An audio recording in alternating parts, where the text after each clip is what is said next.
और ताज महल ਅੱਜ ਅਸੀਂ ਕਰਾਂਗੇ ਥੋੜ੍ਹੇ 20-25 ਸ਼ਬਦਾਂ ਲਈ ਉੱਤਰ ਪ੍ਰਸ਼ਨ ਉੱਤਰ ਬਾਰੇ ਕਰਾਂਗੇ ਅਸੀਂ ਪ੍ਰਸ਼ਨ ਉੱਤਰ ਥੋੜ੍ਹੇ 20-25 ਸ਼ਬਦਾਂ 'ਤੇ ਪ੍ਰਸ਼ਨ ਉੱਤਰ ਨੇ ਠੀਕ ਹੈ। ਅਤੇ ਪਿਛਲੀ ਵੀਡੀਓ 'ਚ ਅਸੀਂ ਛੋਟ ਕੁਐਸਚਨ ਕੀਤੇ ਸੀ ਅਤੇ ਕਿਸੇ ਕਾਰਨਵਸ਼ ਮੈਂ ਮਤਲਬ ਨਹੀਂ ਬਣਾ ਪਾਈ, ਲੰਬੀ ਵੀਡੀਓ ਨਹੀਂ ਕਰ ਪਾਈ, ਅਤੇ ਅੱਜ ਅਸੀਂ ਕੁਐਸਚਨ ਦਾ ਪ੍ਰਸ਼ਨ ਉੱਤਰ ਕਰਾਂਗੇ ਇਹਦੇ। ਤਾਜ ਮਹਿਲ ਨਾਂ ਦੀ ਕਵਿਤਾ ਦੇ ਲੇਖਕ ਪ੍ਰੋਫੈਸਰ ਮੋਹਨ ਸਿੰਘ ਦੀ ਕਾਵਿ ਕਲਾ ਦੇ ਬਾਰੇ ਸੰਖੇਪ ਜਾਣਕਾਰੀ ਦਿਓ। ਉਹਨਾਂ ਦੇ ਆਪਣੇ ਖੇਤਰ ਵਿੱਚ, ਪੰਜਾਬੀ ਖੇਤਰ ਵਿੱਚ ਅਲੱਗ ਇੱਕ ਵਿਸ਼ੇਸ਼ ਸਥਾਨ ਬਣਾਇਆ ਹੈ ਠੀਕ ਹੈ। ਉਹਨਾਂ ਦੀ ਕਵਿਤਾ ਵਿੱਚ ਰੋਮਾਂਸਵਾਦੀ ਅਤੇ ਪ੍ਰਗਤੀਵਾਦੀ ਭਾਵ ਹੁੰਦਾ ਹੈ, ਪ੍ਰਗਤੀਵਾਦੀ ਰਸ ਹੁੰਦਾ ਹੈ। ਪ੍ਰਗਤੀਵਾਦੀ ਮੀਨਸ ਅੱਗੇ ਵਧਣ ਦਾ ਹੈ ਨਾ, ਜਿਵੇਂ ਮੋਟੀਵੇਟਿਵ, ਪ੍ਰਗਤੀਵਾਦੀ ਅੱਗੇ ਵਧਣ ਵਾਲਾ, ਪ੍ਰਗਤੀ ਕਰਨ ਵਾਲਾ ਰਸ ਹੈ ਕਿ ਜੋ ਚੀਜ਼ ਨੂੰ ਅੱਗੇ ਚਲਾਉਂਦਾ ਹੈ, ਸਾਨੂੰ ਲੱਗੇ ਕਿ ਹਾਂ ਇਹਦੇ 'ਚ ਕੁਛ ਅੱਗੇ ਵਧਣ ਵਾਲਾ ਹੈ ਨਾ। ਹੋਰ ਰੋਮਾਂਸਵਾਦੀ ਮੀਨਸ ਉਹਨਾਂ ਦੀ ਰਚਨਾਵਾਂ ਨੂੰ ਇਸ ਤਰ੍ਹਾਂ ਸੁੰਦਰ ਸ਼ਬਦਾਂ ਵਿੱਚ ਪਿਰੋ ਕੇ ਲਿਖਿਆ ਗਿਆ ਕਿ ਸੁਣਨ ਵਾਲਾ ਵੀ, ਸਰੋਤਾ ਵੀ ਜੋ ਸੁਣਦਾ ਜਾਂ ਜੋ ਪੜ੍ਹਦਾ ਉਹ ਕਲਪਨਾ ਵਿੱਚ ਖੋ ਜਾਂਦਾ ਹੈ। ਪਹਿਲੇ ਕਵੀ ਨੇ ਆਪ ਰਚਨਾ ਕੀਤੀ ਹੈ, ਕਲਪਨਾ ਕੀਤੀ ਹੈ, ਫਿਰ ਉਹਨੂੰ ਅੱਛੇ ਸ਼ਬਦਾਂ 'ਚ ਦੇਖ ਕੇ ਇਹੋ ਜਿਹਾ ਲਿਖਿਆ ਕਿ ਅਸੀਂ ਵੀ ਉਹਦੀ ਕਲਪਨਾ 'ਚ ਖੋ ਜਾਈਏ।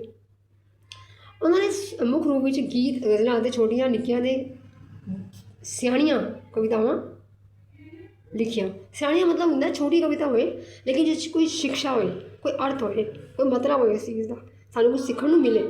ਜਿਵੇਂ ਕਿ ਤਾਜ ਮਹਿਲ ਕਵਿਤਾ ਤੁਸੀਂ ਪੜ੍ਹੀ ਹੈ, ਇਹਦੇ ਵਿੱਚ ਇਹਦੀ ਸੁੰਦਰਤਾ ਦੀ ਤੁਸੀਂ ਕਈ ਜਗ੍ਹਾ ਪੜ੍ਹੀ ਹੋਏਗੀ ਹੈ ਨਾ, ਉਹਦੀ ਖੂਬਸੂਰਤੀ ਕੀ ਹੈ, ਉਹਦੀ ਬਣਾਵਟ, ਉਹਦੇ ਚਾਰ ਗੁੰਬਦ ਸਭ ਪੜ੍ਹਿਆ, ਲੇਕਿਨ ਉਹਦੇ ਪਿੱਛੇ ਦਰਦ ਹੈ ਨਾ ਉਹ ਇਹਨਾਂ ਨੇ ਆਪਣੀ ਕਵਿਤਾ ਵਿੱਚ ਦਿਖਾਇਆ।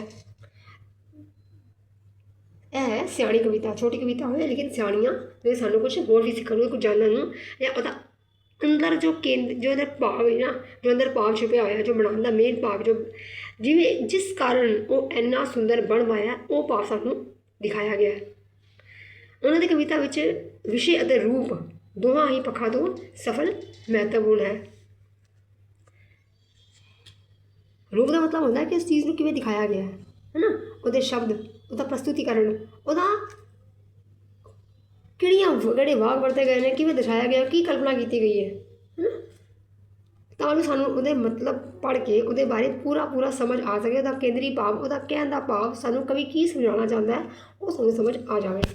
ਤਾਜ ਮਹਿਲ ਕਵਿਤਾ ਦੇ ਵਿਸ਼ੇ ਬਾਰੇ ਜਾਣਕਾਰੀ ਦਿਓ। ਤਾਜ ਮਹਿਲ ਕਵਿਤਾ ਦਾ ਵਿਸ਼ੇ ਹੈ ਉਹਦੀ ਸੁੰਦਰਤਾ ਅਤੇ ਉਹਦੇ ਪਿੱਛੇ ਛੁਪਿਆ ਹੋਇਆ ਦਰਦ, ਕਿ ਉਹਦੇ ਪਿੱਛੇ ਮਜ਼ਦੂਰਾਂ ਨੇ ਆਪਣੀ ਕਿੰਨਾ ਮਿਹਨਤ ਕੀਤੀ ਹੈ, ਉਹਨਾਂ ਦੇ ਪੈਰਾਂ 'ਚ ਹੱਥਾਂ ਛਾਲੇ ਪੈ ਗਏ, ਪੈਰਾਂ 'ਚ ਬਵਾਈਆਂ ਫਿੱਟ ਗਈਆਂ ਹੈ ਨਾ, ਬੱਚਿਆਂ ਨੂੰ ਦੁੱਧ ਨਹੀਂ ਮਿਲਿਆ ਜਾਂ ਭੁੱਖੇ ਪੇਟ ਨੇ ਮਾਵਾਂ ਦੇ ਬੋਕਾਂ ਦੀ ਤਰ੍ਹਾਂ। ਇਹ ਵਰਣਨ ਕਰਕੇ ਉਹਨੇ ਸਾਨੂੰ ਪਿੱਛੇ ਦਾ ਦਰਦ ਦਿਖਾਇਆ ਕਿ ਕਿੰਨਾ ਸ਼ੋਸ਼ਣ ਕੀਤਾ ਗਿਆ ਮਜ਼ਦੂਰਾਂ ਦਾ, ਕਿੰਨੇ ਸ਼ੋਸ਼ਣ ਕੀਤਾ ਗਿਆ, ਉਸ ਸ਼ੋਸ਼ਣ ਨੂੰ ਦਿਖਾਇਆ ਗਿਆ ਤਾਂ ਕਿ ਸਾਨੂੰ ਤਾਜ ਮਹਿਲ ਇੰਨਾ ਜੋ ਬਣਿਆ ਸੁੰਦਰ ਦਿਖਦਾ ਹੈ, ਉਹ ਇੰਨਾ ਸੁੰਦਰ ਕਿਵੇਂ ਬਣ ਪਾਇਆ, ਕਿਹਦੀ ਮਿਹਨਤ ਤੋਂ ਬਣ ਪਾਇਆ। ਸ਼ਾਹਜਹਾਂ ਦਾ ਨਾਮ ਤਾਂ ਮਸ਼ਹੂਰ ਹੈ, ਪੈਸਾ ਉਹਨੇ ਲਗਾਇਆ, ਲੇਕਿਨ ਬਣਾਉਣ ਦੀ ਜੋ ਮਿਹਨਤ ਹੈ ਉਹ ਕੀਤੀ ਹੈ, ਕਿਹਨੂੰ ਸ਼ੋਸ਼ਣ ਕਰਕੇ, ਕਿਹਦਾ ਸ਼ੋਸ਼ਣ ਕਰਕੇ ਇਹਨੂੰ ਸੁੰਦਰ ਬਣਾਇਆ ਗਿਆ। ਤਾਂ ਅਸੀਂ ਸਿਰਫ ਉੱਪਰੋਂ ਤਾਜ ਮਹਿਲ ਦੇਖ ਰਹੇ ਹਾਂ ਤਾਂ ਸਾਨੂੰ ਸੋਹਣਾ ਲੱਗਦਾ ਹੈ, ਲੇਕਿਨ ਉਹਦਾ ਪਿੱਛੇ ਛੁਪਿਆ ਹੋਇਆ ਦਰਦ ਕਵੀ ਨੇ ਆਪਣੀ ਕਵਿਤਾ ਵਿੱਚ ਉਗੇੜਿਆ। ਤਾਜ ਮਹਿਲ ਨਾਂ ਦੀ ਕਵਿਤਾ ਵਿੱਚ ਚੰਨ ਦੀਆਂ ਕੋਮਲ ਤੇ ਪਤਲੀਆਂ ਰਿਸ਼ਮਾਂ ਕਿਸ ਦੇ ਗੱਲ ਬਾਹਾਂ ਪਾ ਕੇ ਬੇਪਰਵਾਹ ਸੁੱਤੀਆਂ ਹੋਈਆਂ ਹਨ। ਤਾਜ ਮਹਿਲ ਨਾਂ ਦੀ ਕਵਿਤਾ ਵਿੱਚ ਜੋ ਰਿਸ਼ਮਾਂ ਨੇ, ਚੰਨ ਦੀਆਂ ਕੋਮਲ ਤੇ ਪਤਲੀਆਂ ਰਿਸ਼ਮਾਂ, ਉਹ ਸੰਗਮਰਮਰਾਂ ਨੂੰ ਗਲ ਪਾ ਕੇ ਸੁੱਤੀਆਂ ਹੋਈਆਂ ਹਨ। ਮਤਲਬ ਚੰਨ ਦੀਆਂ ਪਤਲੀਆਂ ਰਿਸ਼ਮਾਂ ਗਿਰ ਰਹੀਆਂ ਨੇ, ਸੰਗਮਰਮਰ ਦੇ ਉੱਤੇ ਗਿਰ ਰਹੀਆਂ ਨੇ ਅਤੇ ਉਹਨੂੰ ਦੁੱਧ ਵਰਗਾ ਸੋਹਣਾ ਬਣਾ ਰਹੀਆਂ ਨੇ, ਅਤੇ ਆਪ ਹੀ ਉਹਦੇ ਗਲ ਪਾ ਕੇ ਸੁੱਤੀਆਂ ਹੋਈਆਂ ਨੇ। ਸੁੱਤੀਆਂ ਮਤਲਬ ਬੇਪਰਵਾਹ ਹੋ ਗਈਆਂ, ਮਤਲਬ ਜਿੱਥੇ ਉਹ ਡਿੱਗ ਗਈਆਂ ਉੱਥੇ ਉਹਨਾਂ ਦਾ ਅੱਗੇ ਚੱਲਣਾ ਬੰਦ ਹੋ ਗਿਆ ਨਾ ਰਿਸ਼ਮਾਂ ਦਾ, ਉਸ ਤੋਂ ਵੀ ਨਹੀਂ ਜਾਣਗੀਆਂ। ਉਹ ਸੰਗਮਰਮਰ ਤੇ ਟਕਰਾਈਆਂ ਅਤੇ ਉਹਨੂੰ ਵੀ ਦੁੱਧ ਵਰਗਾ ਬਣਾ ਦਿੱਤਾ ਅਤੇ ਆਪ ਵੀ ਉਹ ਮਸਤ ਹੋ ਕੇ ਉੱਥੇ ਸੋ ਗਈਆਂ। ਜਮਨਾ ਦੇ ਸੁੱਤੇ ਪਾਣੀਆਂ ਵਿੱਚ ਸੁੱਤੇ ਤਾਜ ਮਹਿਲ ਦੇ ਪਰਛਾਵੇਂ ਦੇ ਪ੍ਰਸੰਗ ਵਿੱਚ ਕਵੀ ਕੀ ਕਹਿੰਦਾ ਹੈ।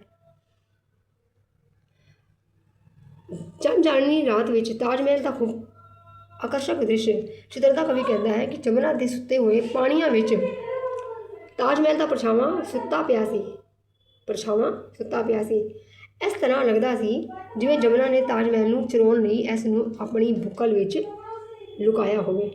ਤੁਸੀਂ ਦੇਖੋ ਅਗਰ ਪਾਣੀ ਚੱਲ ਰਿਹਾ ਹੋਏ ਤਾਂ ਉਹਦੇ 'ਚ ਜੋ ਕੋਈ ਚੀਜ਼ ਦੀ ਤਸਵੀਰ ਜਾਂ ਪਰਛਾਵਾਂ ਆਉਂਦਾ ਉਹ ਵੀ ਹਿਲਦਾ ਰਹਿੰਦਾ ਹੈ ਨਾ। ਪਾਣੀ ਸ਼ਾਂਤ ਹੈ, ਬਿਲਕੁਲ ਨਹੀਂ ਹਿਲ ਰਿਹਾ, ਅਤੇ ਤਾਜ ਮਹਿਲ ਦਾ ਪਰਛਾਵਾਂ ਵੀ ਉਹਦੇ ਵਿੱਚ ਬਿਲਕੁਲ ਨਹੀਂ ਹਿਲ ਰਿਹਾ, ਸ਼ਾਂਤ ਪਿਆ, ਉਹਦੀ ਤਸਵੀਰ ਜਿਵੇਂ ਫਿਕਸ ਹੋ ਗਈ ਹੈ ਨਾ। ਅਤੇ ਐਵੇਂ ਲੱਗ ਰਿਹਾ ਜਿਵੇਂ ਜਮਨਾ ਨੇ ਤਾਜ ਮਹਿਲ ਨੂੰ ਚੁਰਾਉਣ ਵਾਸਤੇ, ਉਹਨੂੰ ਚੋਰੀ ਕਰਨ ਵਾਸਤੇ ਆਪਣੀ ਬੁੱਕਲ ਦੇ ਵਿੱਚ ਲੁਕੋ ਲਿੱਤਾ ਹੈ, ਆਪਣੀ ਪੂਰੀ ਬਾਹਾਂ ਦੇ ਵਿੱਚ ਉਹਨੂੰ ਸਮੇਟ ਲਿੱਤਾ ਹੈ ਕਿ ਇਹ ਹੁਣ ਮੇਰਾ ਹੈ। ਲੇਕਿਨ ਜਿਵੇਂ ਅੱਗੇ ਵੱਧ ਰਹੀ ਹੈ ਕਿ ਤਾਜ ਮਹਿਲ ਵੀ ਉਹਦਾ ਜੋ ਸੋਚ ਹੈ ਨਾ ਉਹਦੀ, ਜੋ ਉਹਦਾ ਉਹਨੇ ਸੋਚ ਰੱਖਿਆ ਕਿ ਮੈਨੂੰ ਚੁਰਾ ਲਾਂਗੀ, ਉਹ ਉਹਦਾ ख्वाब अधूरा ही रह जाता है। सोल सवाल दियाँ प्यासियाँ कवि दियाँ नज़रां कितने फिर रही सन। सोल सवाल दियाँ कवि दियाँ नज़रां जो ना प्यासियाँ वो गुंबद ते फिर रही सन। गुंबद के उभारां ते मस्त मस्त पर सुस्त पईयां फिर रही सन, जिवें ਇਹ ਆਪਣੇ सोल सवाल की तृप्ति कर रही होण। मतलब ताजमहल के सोहणे गुंबद जो ने उभारां ने उपर दे गुंबद ने चार उन्हां ते पईयां ने कवि दियां नज़रां प्यासियां नज़रां। जिवें अपने आप ਨੂੰ कोई चीज़ सानूं चंगी लगदी है ਤਾਂ ਸਾਨੂੰ ਵੇਖਦੇ ਰਹਿੰਦੇ ਹਾਂ ਆਪਣੇ ਆਪ ਨੂੰ ਤ੍ਰਿਪਤ ਕਰਦੇ ਰਹਿੰਦੇ ਹਾਂ, ਸਾਨੂੰ ਸ਼ਾਂਤੀ ਪੈਂਦੀ ਹੈ। ਐਵੇਂ ਕਵੀ ਉਹਦੇ ਉਭਾਰਾਂ ਨੂੰ ਦੇਖ ਰਿਹਾ, ਉਹਦੇ ਗੁੰਬਦਾਂ ਨੂੰ ਦੇਖ ਰਿਹਾ ਉੱਪਰ ਸੁਸਤ ਪਈਆਂ ਨਜ਼ਰਾਂ। ਉਹ ਕੀ ਸੋਚ ਰਿਹਾ, ਮਸਤ ਨਜ਼ਰਾਂ ਨੇ, ਮਸਤ ਉਹਦੇ 'ਚ ਖੋਇਆ ਹੋਇਆ ਹੈ ਲੇਕਿਨ ਕੁਝ ਸੁਸਤ ਵੀ ਹੈ ਨਾ, ਕਿਉਂਕਿ ਉਹਦੇ ਮਨ 'ਚ ਕਈ ਖਿਆਲ ਆ ਰਹੇ ਨੇ ਕਿ ਇਹ ਸਿਰਫ ਤਾਜ ਮਹਿਲ ਹੈ, ਸਿਰਫ ਧੋਖਾ ਨਹੀਂ ਹੈ ਨਾ, ਇਹ ਸਿਰਫ ਧੋਖਾ नहीं है जो इन्हें लोगों को मार के इन्हें मजदूरों का शोषण करके बनाया गया है। तो कि यह सिर्फ हुसन ही है कि यह होंदा हुसन जो इतना लोगों को परेशान करके, इतना लोगों को मार के, इतने लोगों का खून पसीना एक करवा के शोषण करके बनाया जाए, कि यह हुसन है? नहीं, यह भी वो सोच रहा है लेकिन वो अपनी अखां नूं तृप्त भी कर रहा है। मुगलों की शिल्पकला का हुनर तक कवि दे की असर होंदा है। ताजमहल की खूबसूरती के प्रसंग में कवि कहता है कि मुगलों की शिल्पकला दे हुनर नूं तक के उस दी हैरानी वधदी जाती सी। उस दा लू लू शाहजहां दे सोल सवाद की सराहना कर रहा है। लू लू मतलब रोम रोम है ना, उसका रोम रोम शाहजहां दे सोल सवाद की। सोच स्वाद का मतलब होंदा कि उन्हें किवें दा सोच के बनाया है ना, ਉਹਦਾ सोल स्वाद, ਉਹਦਾ टेस्ट, ਉਹਦਾ स्वाद किवें दा, ਉਹਦੀ सोच किवें दी, ਉਹਨੇ मतलब किन्ना दिमाग लगा के इस चीज़ ਨੂੰ पहले दिमाग 'ਚ बिठाया कि एवें दा बने, ते ਉਹਦੀ तारीफ कर रहा कि किन्ना सुंदर बनवाया है इन्हें अपनी सोच नाल। ताजमहल के अंडे वर्गे गुंबद ते टुटण टोटे टोटे होने वाली घटना का बयान करो। कवि ने अपनी कल्पना में ताजमहल का अंडे वर्गा गुंबद टोटे टोटे होया महसूस किया। इस विचों निकलियां कूकां ते फरियादां की आवाज़ इन्नी उच्ची सी कि इन्हां दे आसमान नूं जा छोड़ा। टोटे टोटे होना मतलब ऐ नहीं कि गुंबद टुट गए, टोटे टोटे का मतलब ऐ कि वो जो इन्ने सुंदर गुंबद बने हुए ने, वो इन्ने सुंदर किवें बने ने, किन्ने लोग, किन्ने मजदूर, किन्ने मजदूरियां दे मेहनत, किन्ने मजदूरियां दे छाले, किन्ने मजदूरियां दे भुखे पेट, किन्ने बच्चों की आह है ना, किन्ना उन्हें रात दिन एक करना, खून पसीना एक करना, उन्होंने पैर फटने, दिन रात काम करना, उन्होंने कूका, उन्होंने आवाज़ा, उन्होंने चीखा है ना, उन्होंने सारा शोषण, उन्होंने सारी मेहनत इस गुंबद जाके जो टिक गई हुई है। कवि नूं वो आवाज़ा भी आ रही हैं कि जो गुंबद इन्ने सोहने लग रहे हैं पर टूटे टूटे होने लग रहे हैं। मतलब इन्होंने बच्चों इन्ना दर्द भरिया हुआ है, इन्होंने अंदर इतना दर्द भरिया हुआ है कि मैनू टूटे हुए लगते हैं। मतलब यह देखने में तो बहुत सुंदर है, बनवाया भी बहुत सुंदर है, लेकिन इसके अंदर कितना दर्द भरिया हुआ है, इस वास्ते इन्होंने गुंबद टूटे हुए महसूस हो रहे हैं। हेठ लिखियां काव्य चित्रों की व्याख्या करो। हड़ मजदूरियां का आ गया, हड़ मतलब सैलाब जिवें होंदा ना, बहुत सारे मजदूरियां का हड़ वग गया, मतलब आया, कितने आया, नाल मजदूर हज़ारां मजदूरों के नाल, मतलब मजदूर भी मजदूरियां भी, हड़ आ गया, मतलब इतने मजदूर लगाए होंगे उन्होंने तब ताजमहल बनिया। कहते हैं कि 20,000 मजदूर लगे सी इन्हूं बनाउण विच, क्योंकि उस जमाने कोई मशीनां नहीं होंदियां सी, सब काम हत्थां नाल हुंदे सी, ते इस वास्ते मजदूर भी ज़्यादा लगे और उन्होंने मेहनत भी बहुत लगी। हड़ आ गया, मतलब इतना हड़, इतनी मात्रा च मजदूरियां का सैलाब आ गया बनाने वास्ते। चुक्की कईयां दुरमट तेसे बज्जे विच वगारां, उन्होंने हत्थां विच दुरमट तेसे चुक्की हुए। दुरमट होंदा है एक तरह का लोहे का थल्ले बनया हुआ है, गोल सर्कल होंदा है, लकड़ी का लग्या हुआ, जिन्होंने दबाण नाल असीं पत्थरां नूं पीसदे हां। और कईयां मतलब फावड़े जिन्होंने मिट्टी खोदी जाती है, तो इन्होंने हत्थों च फड़े हुए हैं। वो देख रहे हैं कि बहुत सारे मजदूरियां के हत्थों में कई तेसे फड़े हुए हैं, ठीक है, तेसे कईयां फड़े हुए हैं, तो वो हज़ारां की मात्रा में आ रहे हैं। इन्होंने मजदूरियां के नाल हज़ारां मजदूर भी सन, उन्होंने कईयां मजदूरमट से तेसे फड़े हुए हैं, उन्होंने वगार विच बजे हुए हैं।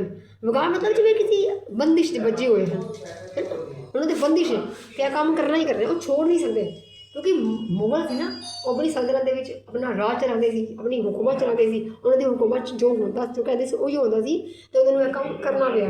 उन्होंने भज के एक मजबूरी ਦੇ ਵਿੱਚ ਜਿਵੇਂ ਕੰਮ ਕੀਤਾ, ਆਪਣੇ ਮਨ ਨੂੰ ਮਾਰ ਕੇ, ਆਪਣੇ ਦਿਨ ਰਾਤ ਨੂੰ ਮਾਰ ਕੇ, ਆਪਣੀ ਸਾਰੀ ਖੁਆਇਸ਼ਾਂ ਨੂੰ ਮਾਰ ਕੇ, ਉਹਨਾਂ ਦੇ ਰਾਜ ਦੇ ਅੰਦਰ ਜਿਵੇਂ ਕਿਸੇ ਦੇ ਕੰਟਰੋਲ 'ਚ ਕੰਮ ਕਰਦੇ ਹਾਂ ਨਾ ਅਸੀਂ, ਉਵੇਂ ਵਿਗਾੜ ਵਿੱਚ ਬੱਝੇ ਹੋਏ ਉਹਨਾਂ ਨੇ ਇਹ ਕੰਮ ਕੀਤਾ ਹੈ।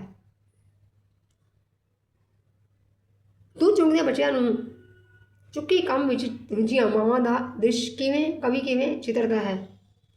ਮਜ਼ਦੂਰੀਆਂ ਦੇ ਦੁੱਧ ਚੁੰਗਦੇ ਬੱਚੇ ਉਹਨਾਂ ਦੀਆਂ ਛਾਤੀਆਂ ਨਾਲ ਲਪਕਦੇ ਹਨ, ਪਰ ਇਹ ਮਾਵਾਂ ਇਸ ਹਾਲਤ ਵਿੱਚ ਵੀ ਆਪਣੇ ਕੰਮ ਵਿੱਚ ਰੁੱਝੀਆਂ ਹੋਈਆਂ ਸਨ।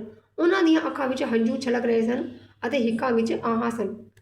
ਮਤਲਬ ਉਹਨਾਂ ਨੇ ਬੱਚਿਆਂ ਨੂੰ ਦੁੱਧ ਤੱਕ ਨਹੀਂ ਪਿਲਾ ਸਕੀਆਂ, ਬੱਚੇ ਲਮਕ ਰਹੇ ਹਨ, ਪਰ ਉਹਨਾਂ ਨੂੰ ਇੰਨਾ ਵੀ ਅਧਿਕਾਰ ਨਹੀਂ ਹੈ ਕਿ ਉਹ ਆਪਣਾ ਇਹ ਕੰਮ ਵੀ ਕਰ ਸਕਣ, ਆਪਣੇ ਬੱਚੇ ਨੂੰ ਦੁੱਧ ਪਿਲਾ ਸਕਣ। ਅਤੇ ਉਹ ਕੀ ਕਰ ਰਹੀਆਂ ਹਨ ਕਿ ਉਹ ਕੰਮ ਹੀ ਕਰੀ ਜਾ ਰਹੀਆਂ ਨੇ, ਉਹ ਕੰਮ ਕਰੀ ਜਾ ਰਹੀਆਂ ਹਨ। ਉਹਨਾਂ ਦੀ ਹੰਝੂ ਵਗ ਰਹੇ ਹਨ, ਅੱਖਾਂ ਵਿੱਚ ਹੰਝੂ ਹਨ ਅਤੇ ਉਹਨਾਂ ਦੀ ਹਿੱਕਾਂ ਵਿੱਚ ਆਹ, ਉਹਨਾਂ ਦੀ ਛਾਤੀਆਂ ਵਿੱਚ ਆਹ ਮਚ ਰਹੀਆਂ ਨੇ। ਜਿਵੇਂ ਅਸੀਂ ਕਿਸੇ ਨੂੰ ਬਦਦੁਆ ਵੀ ਦਿੰਦੇ ਹਾਂ ਨਾ, ਜਾਂ ਆਹ ਦਿੰਦੇ ਹਾਂ, ਹੈ ਨਾ, ਕਿੰਨੀ ਆਹ ਸਾਨੂੰ ਲੱਗਦੀ ਕਿ ਹਾਏ, ਮਤਲਬ ਜਿਵੇਂ ਸਾਡੇ ਅੰਦਰ ਇੰਨਾ ਦੁੱਖ ਭਰ ਜਾਂਦਾ ਹੈ, ਅਸੀਂ ਬਰਦਾਸ਼ਤ ਨਹੀਂ ਕਰ ਪਾਉਂਦੇ। ਐਵੇਂ ਉਹ ਬਰਦਾਸ਼ਤ ਨਹੀਂ ਕਰ ਪਾ ਰਹੀਆਂ, ਪਰ ਉਹਨਾਂ ਨੂੰ ਸਭ ਕੁਝ ਕਰਨਾ ਪੈ ਰਿਹਾ ਹੈ। ਹੇਠ ਦਿੱਤੀ ਕਾਵ ਤੁਕ ਦੀ ਵਿਆਖਿਆ ਕਰੋ। ਛਾਲੇ ਛਾਲੇ ਹੱਥ ਉਹਨਾਂ ਦੇ ਪੈਰ ਬਵਾਈਆਂ ਪਾਟੇ। ਛਾਲੇ ਛਾਲੇ ਹੱਥ, ਉਹਨਾਂ ਦੇ ਹੱਥਾਂ ਵਿੱਚ ਛਾਲੇ ਪੈ ਗਏ। ਕਿਉਂਕਿ ਤੁਸੀਂ ਦੇਖੋ ਕਈਆਂ ਚਲਾਉਂਦੇ ਹੋ, ਕਈ ਇਸਤੇਮਾਲ ਕਰੋਗੇ, ਫਾਵੜੇ ਇਸਤੇਮਾਲ ਕਰੋਗੇ, ਤਸਲੇ ਚੁੱਕੋਗੇ, ਤੁਹਾਡੇ ਹੱਥਾਂ ਨੂੰ ਕਿੰਨਾ ਦਰਦ ਹੋਏਗਾ। ਲੋਹੇ ਦਾ ਸਮਾਨ ਹੁੰਦਾ ਸਾਰਾ, ਅਤੇ ਉਹਨਾਂ ਦੇ ਹੱਥਾਂ ਵਿੱਚ ਛਾਲੇ ਪੈ ਗਏ ਹਨ। ਉਹਨਾਂ ਦੇ ਹੱਥਾਂ ਵਿੱਚ ਛਾਲੇ ਪੈ ਗਏ ਹਨ। ਇਹਦੇ ਨਾਲ ਕੰਮ ਕਰਕੇ, ਇਤਨੀ ਮਿਹਨਤ ਕਰਕੇ ਪੈਰ ਵਿਆਹੀਆਂ ਫਾਟੇ। ਹੁਣ ਪੈਰਾਂ ਦੇ ਨਾਲ ਕੀ ਹੈ, ਤੁਸੀਂ ਪੈਰਾਂ ਨਾਲ ਚੱਲ ਰਹੇ ਹੋ, ਮਿੱਟੀਆਂ ਉੱਤੇ, ਅੱਟਾਂ ਉੱਤੇ, ਰੋੜੀਆਂ ਉੱਤੇ, ਹੈ ਨਾ, ਪੱਥਰਾਂ ਉੱਤੇ ਚੱਲ ਰਹੇ ਹੋ। ਚੱਲ ਕੇ ਮਿਹਨਤ ਕਰ ਕਰਕੇ ਉਹਨਾਂ ਦੇ ਪੈਰ ਵੀ ਸਾਰੇ ਪਾਟ ਗਏ ਹਨ। ਪੈਰਾਂ ਦੀਆਂ ਜੋ ਏੜੀਆਂ ਨੇ ਉਹ ਫਟ ਗਈਆਂ ਨੇ। ਇਸ ਤੋਂ ਕੁਝ ਕਵੀ ਉਹਨਾਂ ਮਜ਼ਦੂਰਨੀਆਂ ਦੀ ਗੱਲ ਕਰਦਾ ਹੈ ਕਿ ਜਿਨ੍ਹਾਂ ਨੇ ਤਾਜ ਮਹਿਲ ਦੀ ਉਸਾਰੀ ਕੀ ਲਈ ਮਿਹਨਤ ਕੀਤੀ। ਇਸ ਮਿਹਨਤ ਕਾਰਨ ਉਹਨਾਂ ਦੇ ਹੱਥਾਂ ਦੇ ਛਾਲੇ ਹੀ ਛਾਲੇ ਸਨ ਅਤੇ ਉਹਨਾਂ ਦੇ ਪੈਰਾਂ ਦੀਆਂ ਵਿਆਹੀਆਂ ਪਾਟੀਆਂ ਹੋਈਆਂ ਸਨ, ਭਾਵ ਅੱਡੀਆਂ ਫਟੀਆਂ ਹੋਈਆਂ ਸਨ। ਹੇਠ ਦਿੱਤੀਆਂ ਕਾਵਿ ਸਤਰਾਂ ਦੀ ਵਿਆਖਿਆ ਕਰੋ। ਕੀ ਇਹ ਉਹ ਹੁਸਨ ਹੈ ਸੱਚਮੁੱਚ, ਜਾਂ ਉਂਝੇ ਹੀ ਚੱਲਦਾ ਲੱਖ ਗਰੀਬਾਂ ਮਜ਼ਦੂਰਾਂ ਦੇ ਹੰਝੂਆਂ 'ਤੇ ਜੋ ਪਲਦਾ। कि वो हुसन मसन है सचमुच, मतलब ए जो हुसन है कि ए सचमुच हुसन है, मतलब कि ए हुसन है, मतलब ए ही खूबसूरती जो इन्होंने लोगों को मार के बनाई गई है। इन्होंने लोगों की आह लगे बनाई गई, लोगों की चीखना, मजदूरों की आह, उन्होंने रोना, उन्होंने आंसू के उत्ते बनाई गई है चीज़ कि ए खूबसूरती है, इन्हों असीं हुसन कहिए या एक धोखा है, सानू छल रहा है, सानू ए अपने धोखे च लै रहा है कि असीं देखिए कि हाँ कितना सुंदर ताजमहल है, सानू छल दे रहा है, सानू मोह ते कर रहा है, अपनी तरफ खिंच रहा है, सानू खिंच पा रहा है। लेकिन कि यह सच है जो इन्होंने लोगों को इतने लोगों को दुख दे के परेशान करके शोषण करके उन्होंने बनाया गया है कि यह हुसन है।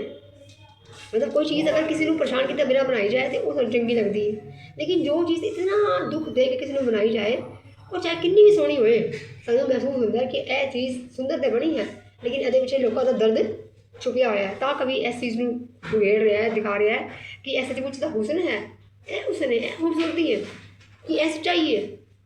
सच्चाई तो कुछ हो रही है, सच्चाई तो यह है कि कितने लोगों को परेशान किया गया, जिन्हें लोगों की आह भरी हुई ने, दुख चीकां ने ये, तो यह हुसन असली नहीं है। लख गरीबां मजदूरां दे हंझुआं ते जो पलदा, ऐसी चीज़ जो लख गरीबां मजदूरां दे हंझुआं आंसुआं ते बनाई गई है, उन्होंने पल रही है, मतलब उन्होंने बना के छोड़ दिता, हुण लोगों को आकर्षित कर रहा है, पल रहा है, लोग इन्होंने आके देख रहे हैं। लेकिन यह किन्ने मजदूरों के अजुआं ते बनाया गया है, तो कि यह खूबसूरत है कि इन्हूं असीं खूबसूरत कहिए।